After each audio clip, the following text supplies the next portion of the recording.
Okay, hi guys, I am back with my first tutorial.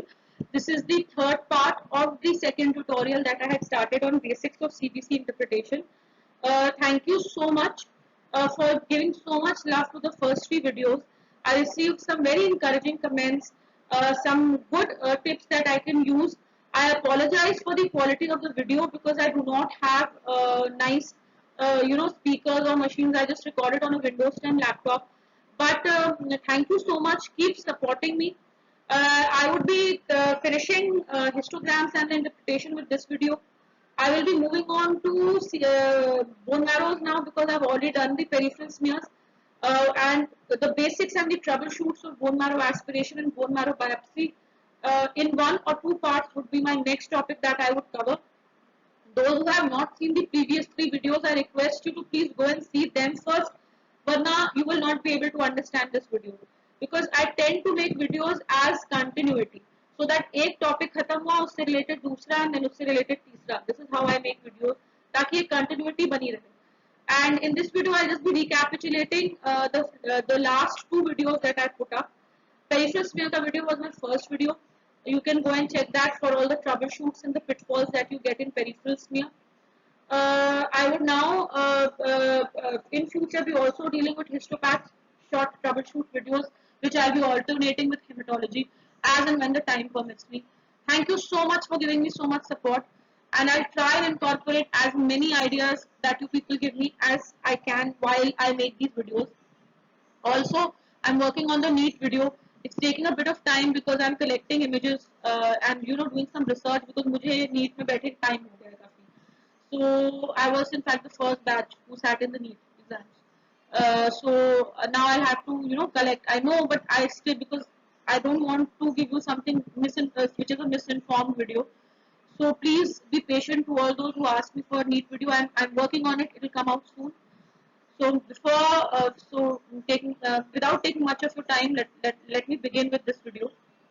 Here, see, I'll be recapitulating everything and then showing you a few cases so that you can assess yourself कि आपको कितना समझ में आया. नहीं आया, then again you can go back and again see, because let me tell you, for beginners this is there. एक बार में नहीं आएगा. You have to keep learning, keep learning, because मुझे भी काफी time लगा and अभी भी लगता है. There's still something that मैं बार-बार books वापस खोलती हूँ. ठीक है. So what are the commonly observed problems in RBC histogram? To all those who are seeing this video, please go and see the second and the third video first, otherwise you will not understand this video. ठीक है. So if I make an RBC histogram to those who had seen those two videos, आपको ज़्यादा समझ में आएगा. ठीक है. So now this is the y-axis, this is the x-axis. Okay. So now you see, the first problem is when the left part of the curve is away from the baseline. So now you can make out that this is the left part of the curve. ठीक है. Now if this goes here, now बिना smear देखे घर पे बैठे बैठे भी अगर कोई आपको रिपोर्ट व्हाट्सएप कर दे, you can tell that person, भैया you have some sort of RBC fragmentation, could be hemolytic, could be drug induced, could be due to a valve placed in your heart. Please, अगर possible है smear बना के check करिए, reticulocyte count करिए. Haemolytic problems में जरूरी है to सी कि बोन मैरो का रिस्पॉन्स क्या है टू दिस हेमोलिसिस. कहीं प्रॉब्लम अगर कम है, हेमोलिसिस हो रही है, मतलब जनरेशन में प्रॉब्लम हो रही है और सेल्स भी टूट रहे हैं. और अगर रेटिकुलोसाइट रिस्पॉन्स अच्छा है तब भी सेल टूट रहे हैं. हीमोग्लोबिन मेंटेन रहेगा कुछ हद तक, लेकिन टूटने का कॉज एक्सटर्नल है. वैल्व हो सकता है, स्प्लीन में हो सकता है, इंट्रावैस्कुलर, एक्स्ट्रावैस्कुलर, बहुत सारे हेमोलिटिक कॉजेज हैं. अमूमन जो हेमोलिसिस होती है उसमें रेटिकुलोसाइट बढ़ा मिलता है. When I take individual anaemias I will be going through this, इसलिए I am not going in detail क्योंकि अभी मैं सिर्फ इंटरप्रिटेशन आपको बता रही हूँ. Even when I take individual anemias, I would be again dealing with the troubleshoots more after giving a brief overview. Okay, next problem is when the right part of the curve is extended. So you see this is a nice bell-shaped curve. Now if this curve, इसका जो peak है वो तो same रहेगा, जो drop यहाँ पे आएगा, ठीक है, लेकिन इस curve की width बढ़ जाएगी. ठीक है. तो जब ये चीज बढ़ जाती है इसको कहते हैं एक्सटेंडेड होना. ठीक है, ये राइट तरफ ज्यादा एक्सटेंड हो गया. ये होता है अग्लूटिनेशन में, आरबीसी क्लम्पिंग. ये मैक्रोसाइट से अलग है, इसमें आरबीसीज क्लम्प करना, साइज नहीं बड़ा हो रहा। तो इसमें ऑफ कोर्स पीएस चेक करना है, और मैंने पिछले वाले ट्यूटोरियल में भी बताया था, पिछले कि कोल्ड अग्लूटिन, कोल्ड टेम्परेचर में एक्ट करने वाले एंटीबॉडीज होते हैं। दैट टाइम 37 डिग्री पे अगर अपना सैंपल इंक्यूबेट करके दोबारा निकाल के स्मीयर बनाओगे या चेक करोगे तो वो क्लम्पिंग रिलीज हो जाएगी, बिकॉज वो क्लम्पिंग और एंटीबॉडीज तभी एक्टिव होंगी जब बॉडी का टेम्परेचर 37 से कम होगा, नॉर्मल बॉडी टेम्परेचर, तब नहीं एक्टिवेट होंगी, 22 या 28 ऐसे होगा, नहीं एक्टिवेट तब नहीं होंगी जब वो नॉर्मल बॉडी टेम्परेचर पे होगा। तो ऐसे लोग अगर कोल्डर टेम्परेचर पे जाएंगे तो उनको पेरिफेरल साइनोसिस, प्रॉब्लम्स, एम्बोलाई सब बनने लगेगा, स्टैसिस होने लगेगा ब्लड का। नॉर्मल टेम्परेचर पे रहेंगे प्लेन्स में तो दिक्कत उतनी नहीं होती है, ठीक है। Left shift, again let me just show you the left की शिफ्ट का क्या मतलब है। कर्व भी मेरा डिलीट हो गया, sorry. So I just make the curve again. तो ये एक नॉर्मल कर्व है, sorry for my drawing is not that good, ठीक है। लेफ्ट शिफ्ट का क्या मतलब है, ये जो पीक है ना जो यहाँ फॉल कर रही है, ये पूरा का पूरा कर्व ही लेफ्ट शिफ्ट हो जाए, ठीक है। दिस, ये माइक्रोसिटिक अनीमिया, क्योंकि इधर साइज छोटा होगा इधर साइज बड़ा होगा, तो शिफ्ट का मतलब है पूरा का पूरा कर्व शिफ्ट कर गया, उसका सिर्फ विधि नहीं चेंज किया, वो विथ सेम है, कर्व पूरा हिल के इधर आ गया, तो लेफ्ट शिफ्ट माइक्रोसिटिक। और वही चीज राइट में चली जाएगी तो मैक्रोसिटिक। मैक्रोसिटिक B12 में ही नहीं होता है, लिवर डिजीज में हो सकता है, थायराइड प्रॉब्लम्स में हो सकता है, अल्कोहलिक्स में हो सकता है। आगे जाके बताऊंगी जब मैं अनीमिया सिंगली लूंगी कि मैक्रोसिटिक और मेगालोब्लास्टिक में डिफरेंस, ठीक है। तो 90% मैक्रोसिटिक और वैलोसिटिक मिलता है B12 में, लेकिन हर बार macrocytic doesn't mean B12 deficiency, okay. Of course then is the bimodal peak, कि आपका जो पीक है वो बिल्कुल नॉर्मल है, मतलब उसका वो सब नॉर्मल है लेकिन दो कर्व्स आ रहे हैं, तो ये बायमोडालिटी है। ये normally dimorphic, post transfusion, recovery marrows, इन सब में मिलता है, ठीक है। ओके, WBC हिस्टोग्राम मैंने कल ही के ट्यूटोरियल में अपलोड किया है, तो एवरीवन नोस कि WBC हिस्टोग्राम में क्या होता है। आपका जो है ऐसे पीक बनता है, ये लोअर डिस्क्रिमिनेटर होता है, यहाँ से ऐसे करके लिम्फोसाइट बनता है, ठीक है। फिर एक ट्रफ बनता है, फिर मोनोसाइट, बेसोफिल, योस्नोफिल का कर्व आता है, फिर न्यूट्रोफिल का कर्व आता है, ठीक है। ये ट्रफ 1, ट्रफ 2 है, ये अपर डिस्क्रिमिनेटर है, ये लोअर डिस्क्रिमिनेटर है, ये अपर डिस्क्रिमिनेटर है, ये ट्रफ 1 है, ये ट्रफ 2 है, ये F1 पॉपुलेशन है, ये F2 पॉपुलेशन है, ये F3, ये सब आपको मेरे लास्ट वीडियो में मिल जाएगा, प्लीज उसमें जाके देखिएगा वरना ये नहीं समझ में आने वाला। So let us go to the problem. The peak for lymphoid is not at the baseline. मतलब कि ये जो चीज यहाँ है, ये चीज यहाँ आ जाए और यहाँ से आपका ये शुरू हो। कॉमनेस्ट कॉज इसका होता है NRBC, जो कि लिम्फोसाइट से कंपेरेबल होता है। उसके अलावा क्रायो प्रोटीन्स, पैरासाइट्स, चाइन प्लेटलेट्स, मतलब घर बैठे बैठे हिस्टोग्राम देख के आपको समझ में आ जाएगा इन्हीं 4-5 चीजों में से कुछ है इसमें। अब इसका स्मीयर बनवाइए, और अगर पॉसिबल नहीं है तो क्लिनिशियन को कम्युनिकेट कर सकते हैं क्लिनिको पैथोलॉजिकल कोरिलेशन के लिए। अगर लिम्फोइड पीक, जो ये आपका ये जो पीक है नॉर्मल लिम्फोइड का, ये ठीक है, ये वाइडन हो जाए, अगेन शिफ्ट नहीं होगा, इसका पीक का विड्थ बढ़ जाए टुवर्ड्स लेफ्ट, तो ये अगेन ये एनआरबीसी डिनोट करता है, इधर एनआरबीसी ज्यादा है इसलिए पीक इधर की तरफ बढ़ा हुआ, लेफ्ट की तरफ। वही अगर ये पीक राइट की तरफ ज्यादा बड़ा हो जाए, मतलब ये लाइन क्रॉस नहीं करेगा बट ये राइट की तरफ थोड़ा ज्यादा ब्रॉड हो जाएगा, तो उसमें क्या होगा, ब्लास्ट है, लिम्फोइड्स, बेसोफिल्स हैं, एटिपिकल लिम्फोइड सेल्स हैं। अच्छा, अब आते हैं, लेट मी जस्ट, मैं इसको रख रबर नहीं, अब आते हैं सेकंड पीक। ये जो सेकंड आपका कॉलम है, हमने 2 लिखा है, यहाँ पे आता है मोनोसाइट और बेसोफिल्स का पीक। सो इफ इसके ये जो विड्थ है ये चौड़ी हो जाएगा, तो उसका क्या कारण हो सकता है, ऑफ कोर्स या तो जो तीनों पॉपुलेशन है, बेसोफिल, मोनोसाइट, यूस्ट्रोफिल, वो बढ़ जाए इसमें, या कभी कभी प्लाज्मा सेल्स मिमिक करती है मोनोसाइटोइड अपीयरेंस, तो वो आ जाए, ठीक है। तो अब आपको देखना पड़ेगा, प्लाज्मा सेल ल्यूकीमियाज हैं, मल्टीपल माइलोमाज हैं, इसमें प्लाज्मा सेल पेरिफेरल स्मीयर्स में आते हैं, देन दे बिकम डेंजरस। तो बिना स्मीयर बनाए दिमाग में एक बात आ जाएगी, एज देखिए पेशेंट का, प्रेजेंटेशन देखिए, and then you can make a diagnosis even without the smear. However, जैसे मैं हमेशा कहते रही हूँ, ट्रबल शूट है, स्मीयर जरूर देखिए जहाँ पॉसिबल हो, ठीक है. Okay, now if you remember, ये वाला जो पीक होगा ये ग्रैनुलोसाइट का पीक है, ये थोड़ा बड़ा होता है, मैंने थोड़ा छोटा बना दिया. ये पीक अगर लेफ्ट तरफ ज्यादा वाइडन दिखता है आपको, शिफ्टेड दिखता है, तो मतलब इमैच्योर माइलॉइड सीरीज के सेल्स ज्यादा है, जिसको कहते हैं आप ल्यूकोमॉइड रिएक्शन टाइप का है, सेप्सिस है, ठीक है. अगर या फिर सीएमएल है, यू कैन, खैर उसमें सीएमएल में क्या होगा आई टेल यू, क्योंकि इतना काउंट बढ़ जाएगा तो हो सकता है आपका ये पूरा 2 और 3 पूरा ही कवर हो जाए और लिम्फोसाइट एक छोटी सी पीक रह जाए, ये भी हो सकता है. बेसिकली कोई भी चीज लेफ्ट की तरफ न्यूट्रोफिल की ज्यादा बढ़ रही है तो आप ये समझ सकते हो कि उसके लेफ्ट शिफ्ट के सेल्स बढ़ रहे हैं. अब आप कॉज आप क्लिनिकली कोरिलेट कर सकते हैं by asking for clinical detail और चेकिंग दिस में, ठीक है. And if this thing moves towards right more, मतलब मैच्योर न्यूट्रोफिल्स ज्यादा है, ठीक है, न्यूट्रोफिलिया है, चाहे वो इन्फेक्शन की वजह से हो रहा हो, सेप्सिस की वजह से हो रहा हो, but some cause leading to neutrophilia. So this is, of course, troubleshoot for most of them is check smear and clinical details. Then platelet का बहुत आसान है, मैंने आपको बताया हुआ है कि platelet is a nice bell shape sinusoidal curve like this, ठीक है. सो इधर की तरफ अगर कोई भी चीज आपको दिखती है जो कि लेफ्ट साइड ऑफ में ज्यादा है, तो प्लेटलेट का जो platelet in itself is a cytoplasmic fragment of a megakaryocyte, ठीक है. I tell you that in bone marrow. Megakaryocyte cell होती है, उसकी साइटोप्लाज्मिक फ्रैगमेंटेशन से प्लेटलेट बनता है, लेकिन जो प्लेटलेट बन रहा है वो भी उसके साइटोप्लाज्म का फ्रैगमेंट भी छोटे छोटे फ्रैगमेंट्स में टूट जा रहा है, जिसे माइक्रो प्लेटलेट कहते हैं. विस्कॉट एल्ड्रिच सिंड्रोम में बहुत कॉमनली दिखता है, तो उसमें कर्व लेफ्ट शिफ्ट.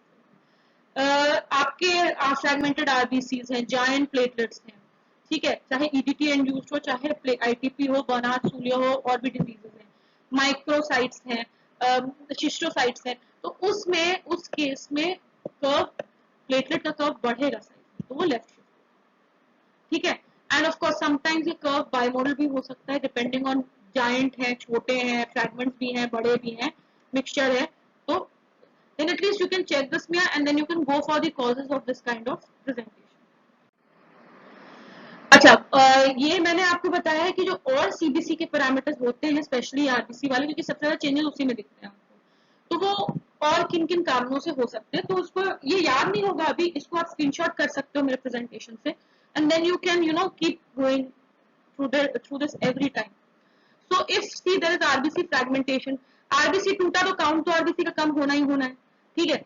हीमोग्लोबिन बढ़ेगा ही, क्योंकि आपको पता है, मैंने बताया था, काउंटर्स जब हीमोग्लोबिन पढ़ते हैं तो आरबीसी को लाइज करके तब पढ़ते हैं, तो आपका ऑलरेडी लाइज हो रहा है, तो हीमोग्लोबिन स्प्यूरियसली हाई आएगा. एक्चुअली है नहीं, 10 आ रहा है, होगा 8, क्योंकि एक्चुअली आरबीसी टूट रहे हैं, एक्चुअली अनीमिया है, लेकिन क्योंकि ये हिमोलिटिक टाइप का है तो हीमोग्लोबिन थोड़ा बढ़ के आता है बाय द काउंटर, ठीक है. हेमाटोक्रिट कम होगा, आरबीसी कम हो रहे हैं, एमसीवी कम हो सकता है, छोटे फ्रैगमेंट्स होंगे. एमसीएच अगेन ये हीमोग्लोबिन डिपेंडेंट पैरामीटर्स हैं, तो ये बढ़ेंगे. अच्छा, ये कब होता है कि आपका काउंटर आपको एक रीडिंग देगा, क्योंकि फ्रैगमेंट 80 फेम्टोलीटर बड़े भी हो सकते हैं, तो अगर आरबीसी का टूटना का साइज 80 फेम्टोलीटर से बड़ा है जो उसका फ्रैगमेंट बन रहा है, तब ये प्रॉब्लम नहीं है. 80 फेम्टोलीटर सेट साइज, 80 to 100, मानिए आरबीसी का टूटना ही नहीं, मानिए माइक्रोसिटिक हाइपोक्रोमिक अनीमिया शुरुआत है एंड 80 की साइज से छोटे नहीं गए आरबीसी, तो वो नहीं दिखाएगा आपको, तो प्रॉब्लम नहीं आएगी, आपको नॉर्मली दिखा रहा होगा. इसीलिए कहते हैं स्मीयर चेक करो, मशीन की लिमिटेशन, और वो फिक्स्ड है, उससे बियॉन्ड वो नहीं देख सकता, तो आप अर्ली डिटेक्ट स्मीयर से कर लेते हैं. मशीन के मैं वहां पे आपको मशीन की ट्रबल शूट्स बता रही हूँ, जहां दूसरे सेल्स इंटरफेयर कर रहे होते हैं, जहां मे भी आप स्मीयर पे ध्यान ना दे. हाँ, स्मीयर टू मी हर चीज का गोल्ड स्टैंडर्ड है, ठीक है. I love examining smear. Okay, coming to lymphocytes. Lymphocytes you know कि वो आरबीसी से कंपेरेबल होते हैं, तो आरबीसी आपको बढ़ी हुई दिखेगी लिम्फोसाइट में, ये दिख रही है आपको, वो लिम्फोसाइट को आरबीसी में रीड कर सकता है मशीन, कंफ्यूजन क्रिएट करने के लिए. हीमोग्लोबिन नॉर्मल होगा, क्योंकि हीमोग्लोबिन तो जब आरबीसी टूटेगा तभी बढ़ेगा, या घटेगा तो नहीं, लेकिन बढ़ेगा. घटेगा जब टूट ना रहे हो आरबीसी, जैसे माइक्रोसिटिक हाइपोक्रोमिक अनीमिया, और तब भी आरबीसी का मास कम हो रहा हो, ठीक है, बॉडी में ना टूट रहे हो, होल ब्लड लॉस हो रहा हो, चाहे स्टूल में हो रहा हो, चाहे जैसे भी हुआ हो, और या फिर आयरन डेफिशिएंसी हो कि बन ही ना पा रहा हो ठीक से. Haematocrit of course, lymphocytes again, क्योंकि आरबीसी काउंट बढ़ेगा तो हेमाटोक्रिट बढ़ा लगेगा. अच्छा, अग्लूटिनेशन में इंपॉर्टेंट ये रखिएगा, जब आरबीसी अग्लूटिनेट करता है, एमसीवी एमसीएच सब पता है, एमसीएचसी भी बढ़ा हुआ मिलता है। दो चीजें याद रखिएगा हमेशा कि सिडेरोब्लास्टिक अनीमिया है वो आयरन डिपोजिशन का अनीमिया, मैं आगे लूंगी, उसमें एमसीएचसी बढ़ा मिलता है, रिमेंबर दैट, ठीक है, इसको याद कर लीजिएगा, सिडेरोब्लास्टिक में एमसीएचसी बढ़ा मिल सकता है, एमसीएच एमसीवी नॉर्मल मिल सकता है या बढ़े मिल सकता है, डिपेंड करता है उसमें दोनों पॉपुलेशन, लेकिन एमसीएचसी बढ़ावा मिलता है। फेरोसाइटोसिस एक तरीके का अनीमिया है, ये सब ट्रबल शूट है, जरूरी नहीं है उसमें आपको एमसीवी बढ़ावा मिले, तो उसको वो नॉर्मल एमसीवी में भी होता है, तो ये सब चीजें मिस करने वाली नहीं, तो ये सब चीजें दिमाग में होनी चाहिए स्मीयर एग्जामिन करते समय या सीबीसी पढ़ते समय। ओके, हाइपरग्लाइसीमिया आप जानते हो, ब्लड को कोई भी कंडीशन थिक करेगा तो हेमाटोक्रिट बढ़ाता ही बढ़ाता है, ठीक है। अच्छा, फ्री प्लाज्मा हीमोग्लोबिन हेमोलिसिस हो रही है तो हीमोग्लोबिन बढ़ेगा। इंपॉर्टेंट चीज याद रखने की ये है कि मशीन की लिमिट होती है, उस लिमिट के बियॉन्ड मशीन लिम्फोसाइट को आरबीसी में भी काउंट कर सकता है, इसीलिए मैं बार बार कह रही हूँ स्मीयर जरूर एग्जामिन करना, मशीन और स्मीयर को साथ मिला के इंटरप्रेट करना होता है, अलग अलग नहीं करना। Okay, next now I am coming to the what shall I say, the cases. So starting with spurious sampling, आपको याद होगा in my first tutorial, those who have seen it, I was dealing with गलत sampling हो जाना, saline के through sampling हो जाना, EDTA to sample का रेशियो सही नहीं होना। अब मैं आपको दिखा रही हूँ वो केस, हिस्टोग्राम कैसा दिखेगा। So here you see, यहाँ पे इन्होंने ऑलरेडी गोला बना हुआ है, अगर ये है WBC हिस्टोग्राम, ठीक है, अगर मैं इसको पुराने उसमें डिवाइड करूं तो एक तरफ यहाँ आता, एक तरफ यहाँ आता, ठीक है, और फिर एक ये पॉलीमॉर्फ का कर्व होता। अब ये उसका एक्सिस का लाइन है। अब आइडियली जो ये ब्लू लाइन है, इसके ये आपका लोअर डिस्क्रिमिनेटर था, यहां से अगर कुछ शुरू हो रहा होता तो अभी मैंने बताया एनआरबीसी होता, लेकिन ये है तो साइज के अंदर, लेकिन ऊपर खिसक गया है, क्यों, कुछ गड़बड़ है सैंपल में, मतलब लिम्फोसाइट है तो there is no NRBC overlapping over it, क्योंकि वो लोअर डिस्क्रिमिनेटर के अंदर ही है उसका जो साइज है, लेकिन वो या तो स्वेल्ड अप हो गया है या कुछ देयर सम प्रॉब्लम कि वो ऊपर खिसक के कर्व आ रहा है, ठीक है। दिस शुड अलर्ट यू कि सैम्पलिंग एरर है, कि सब कुछ नॉर्मल है, बियॉन्ड द कर्व भी नहीं जा रहा, तब क्यों नहीं कर्व बेस लाइन टच कर रहा है, ठीक है। और एक चीज और आप देखोगे, इसका वो जो प्रॉपर मिड सीरीज वाला होता है वो भी नहीं दिख रहा है, तो कर्व में कुछ प्रॉब्लम है, ठीक है। सपोजिंग ये यहाँ से आ रहा होता नॉर्मल और तब ये नहीं दिखता, तब हम कह सकते थे हाँ इसमें पॉलीमॉर्फ्स है, माइलॉइड सीरीज प्रोलिफरेट करके इसलिए नहीं दिख रहा है, बट अभी तो ऐसा कुछ है नहीं, ऊपर ही पहला ही कर्व गलत बना हुआ है, तो मतलब देयर इज सैम्पलिंग है। ये चीज आप आरबीसी में पकड़ सकते हो, कुछ बहुत ही बड़े बड़े बड़े बड़े सेल्स दिख रहे हैं, इतने बड़े भी मैक्रोसाइट्स नहीं होने चाहिए, तो और फ्रेगमेंटेशन दिख नहीं रहा है कि मैं मानूं कि स्फेरोसाइट्स हैं, तो ये क्यों हो रहा है, ठीक है। तो इसको ट्रबल शूट करने के लिए या तो स्मीयर देखिए, आपको उसमें एंटीकोएगुलेंट इफेक्ट दिखेगा, या डिजेनरेटेड सैंपल्स दिखेंगे, डिजेनरेटेड सेल्स दिखेंगे, या फिर आप रिपीट सैंपल कर लो, जैसे ही रिपीट सैंपल फ्रेश आया, देखिए पूरा का पूरा कर्व अच्छा सा हो गया, ठीक है, वो यहाँ से बेस लाइन से शुरू कर रहा है, उसका सेकंड कर्व भी आ रहा है, इसके प्रॉपर ट्रफ्स भी आ गए, इसका पॉलीमॉर्फ का पॉपुलेशन आ गया, platelet count you could see बढ़िया से एक कर्व आया, दोनों तरफ थोड़े बड़े प्लेटलेट्स छोटे हैं, नॉट टू मेनी, ये बेस लाइन से ही उठ रहा है, ठीक है। And you sorry RBC, and you can सी कि हाँ प्लेटलेट काउंट भी बढ़िया सा अप साइनोसाइड का कर्व आ गया। पॉइंट इज कि डब्ल्यूबीसी पढ़ने में गड़बड़ हो रही थी, तो हमने मांगा या तो कि आप स्मीयर दूसरा अच्छा सा एक बना दो, या फिर फिंगरप्रिंट दे दो, या रूटीन सैंपल रिपीट कर दो। सो हमेशा कुछ हिस्टोग्राम में डाउट जाए तो एक बार आप क्लिनिकली जरूर क्लिनिशियन से बात करें, ठीक है, या फिर एक बार उस ईडीटीए वाइल को जरूर एग्जामिन करिए कि ठीक सैंपल आया है कि नहीं आया है, कि सैंपल में फिब्रिन है, क्लॉट है, पता चला प्लेटलेट ही कम दिया, क्लॉट अगर मशीन में आपने चला दी तो मशीन खराब हो जाएगी आपकी, those Coulter counters are in lakhs, one clot it aspirates, or one small thrombi, and then your machine will go for a toss, it will become a big problem for you, so you have to be very careful, you have to actually see those EDTA vials figure of 8 fashion में ना ऐसे ऐसे करके उसको मिलाते हैं before like this, ठीक है, this is called as figure of 8, आपका कलाई 8 का डिजाइन बनाएगा वाइल पकड़ा हुआ, देन उसको 5 बार ऐसे करके देन आप उसको पिलाइए। मेरी आदत है मैं ये करने के बाद, ताकि उसका एंटीकोएगुलेंट अच्छे से मिल जाए, उसको अच्छे से पकड़ के, जैसे ऊपर कैप एंड है और ये बॉटम एंड है, मैंने फिगर ऑफ 8 बना के उसको हवा में मिला दिया। देन मैं इसको ट्यूबलाइट की तरफ रख के जरूर देखती हूँ कि कहीं कोई छोटा क्लॉट या कुछ तो नहीं दिख रहा है। You have to be careful because you never know. ठीक है। Then now coming to the difference between thalassemia major and beta thalassemia minor. मैं कुछ ही कुछ केसेस ले रही हूँ क्योंकि then later on I will again take. So you see over here that this is a WBC curve. ये भी हवा में है, लेकिन इसका ये लोअर डिस्क्रिमिनेंट बियॉन्ड एक प्रॉपर आर्म है जो कि पिछले वाले में नहीं था। ठीक है, मींस एनआरबीसी मैंने पहले ही बताया।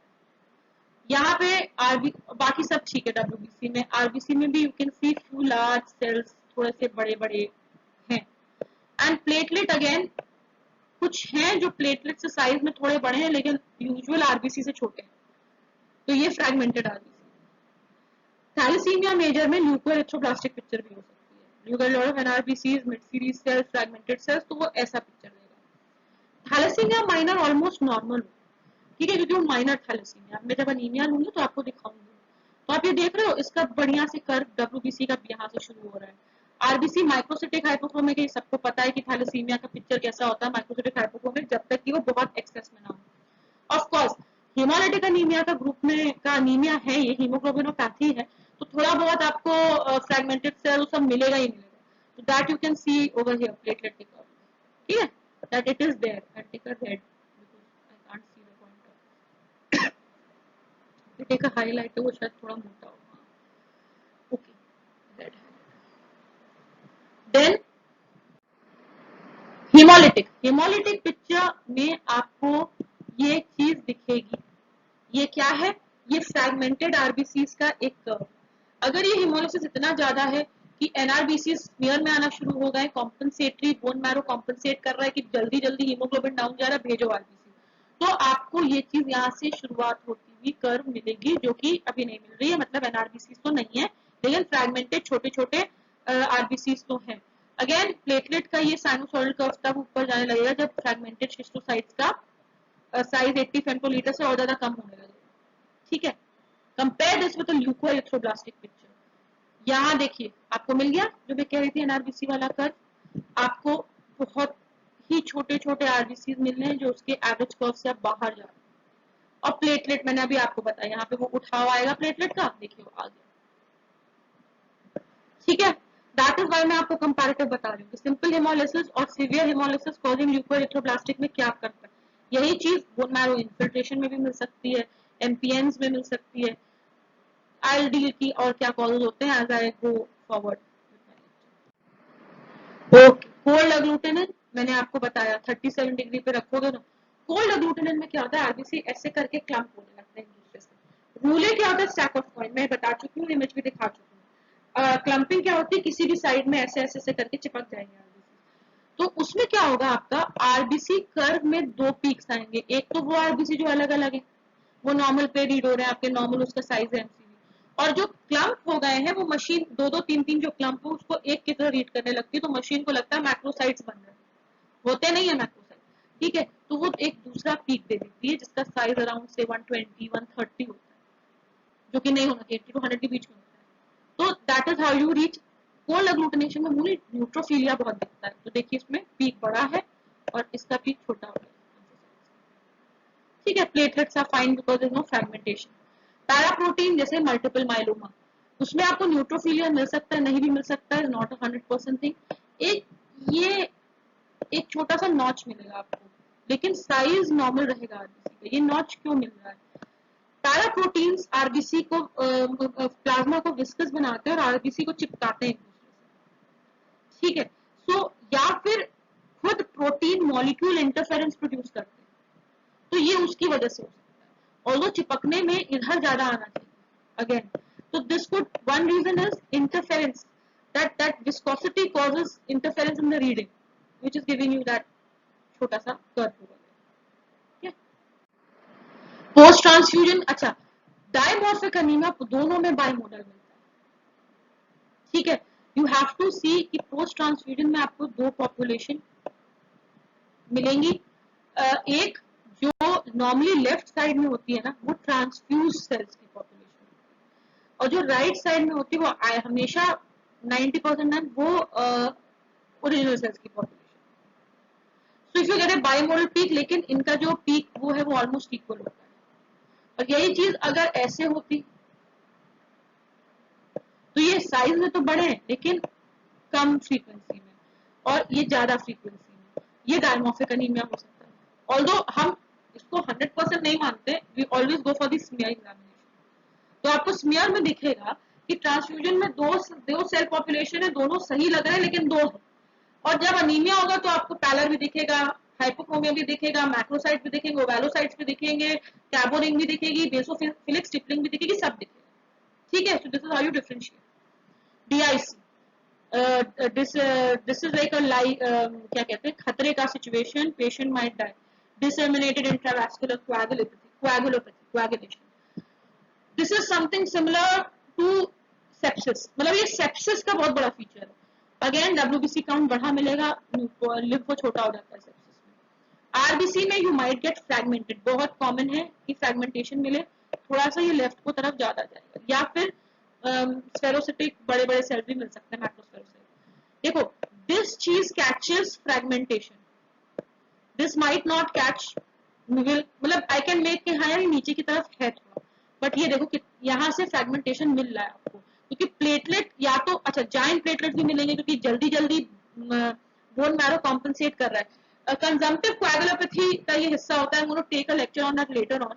उसका मतलब क्या होता है कि जो प्लेटलेट नॉर्मल बन रहा है वो खाते भी जा रहा है, बॉडी यूटिलाइज करते जा रही है, और बन रहा है और यूटिलाइज कर रही है, तो वो कंजम्पटिव कोएगुलोपैथी, मतलब बना तो रहा है लेकिन इतनी जल्दी जल्दी बॉडी यूज कर ले रही है कि it is very difficult for the body, तो वो इमैच्योर प्लेटलेट्स भी रिलीज करने लगता है, वो साइज में बड़े होते हैं।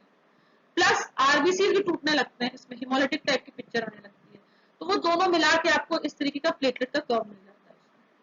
ठीक है, so this is what a DIC looks like. So thank you, this was a short recap of whatever I taught you in the first and the second tutorial, second and the third tutorial. Why? Because before starting with bone marrows, I had finished with peripheral smears. Okay, pitfalls. I wanted to finish with peripheral smears of CBC. Pitfalls of CBC, because peripheral smear फिर भी याद रहता है, CBC में इंसान गड़बड़ा जाता है, भूलने लगता है. So I had to take a revision lecture also for that. अच्छा, PS I'll also be showing you whether I take cases. Histograms दिमाग में अगर ये बेसिक्स रहेंगे तभी बोन मैरो समझ में आएंगे, तभी आगे डिजीजेस समझ में आएंगी, वरना नहीं आने वाली है. So these are my references again. Thank you so much for giving me your patient hearing. Please go and check out my last three tutorials, and I'll be seeing you next with something on bone marrow. Thank you so much, and keep on supporting.